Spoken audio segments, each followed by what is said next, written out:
దేవుడు మొట్టమొదటిగా ఎఫెసీ సంఘములో ఉన్న మంచిని చెప్తున్నాడు. చూడండి, ఎఫెసీ సంఘములో ఉన్న మంచి విషయాలను, మంచి లక్షణాలను మనతో మాట్లాడుతున్నాడు. ఎందుకు మాట్లాడుతున్నాడు అంటే, ఒక పడిపోయిన వాడిని దేవుల్లో నిలబెట్టాలంటే, ఒరే నువ్వు ఈ తప్పు చేసినావరా, నువ్వు ఇలా బతికేవరా, వచ్చి నీ బతుకింతేరా, నువ్వు ఇట్నే నాశనం కావాలని అన్నాడు అనుకోండి, వాడు దేవుడిలోకి రాడు. వాడు ఇప్పుడు ఏం చెయ్యాలా?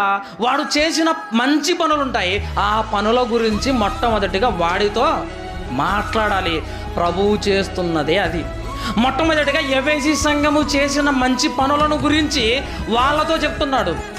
మనం కూడా దేవుడిలో పడిపోయినప్పుడు దేవుడు ఏమంటాడంటే, లేకపోతే మన సేవకులు ఏమంటారంటే, ఒరే ఒకప్పుడు నువ్వు ఎలా చేసేవాడు చెప్పు, ఒకప్పుడు ఎంత బాగా సేవ అంటే పరిగెత్తేవాడివి, దేవుడికి ఎంత ఇచ్చేవాడివిరా నువ్వు, దేవుడి సేవకులు అంటే ఎంత గౌరవం ఇచ్చేవాడివి, ఇది వాక్యాన్ని ఎలా చదివేవాడివి, ఏంటి ఇలా అయిపోయావు ఇప్పుడు అనగానే వాడికి ముందున్న జీవితం అంతా గుర్తొస్తుంది. ప్రియులారా, గుర్తొస్తుంది. నేను మళ్ళా నిలబడాలి అన్న ఆశ వాడిలోకి పుడుతుందండి. అందుకోసమే ప్రభు ఏమంటున్నాడు, మొట్టమొదటిగా వాళ్ళలో ఉన్న మంచి లక్షణాలను గుర్తు